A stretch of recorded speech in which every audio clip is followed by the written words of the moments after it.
podemos observar um incêndio descontrolado, que aparentemente parece ser normal, a queima irresponsável de um lixo, na verdade uma lixeira. Mas que todos nós devemos saber que isso não é brincadeira, ainda mais se tratando que ao redor desse incêndio irresponsável há uma imensa área de floresta.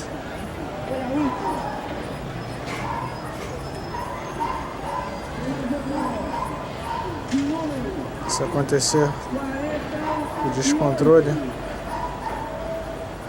isso pode ser muito pior.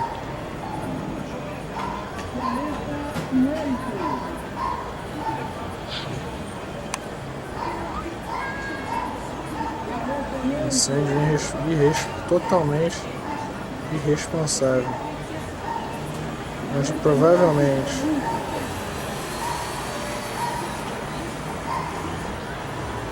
os bombeiros deverão ser chamados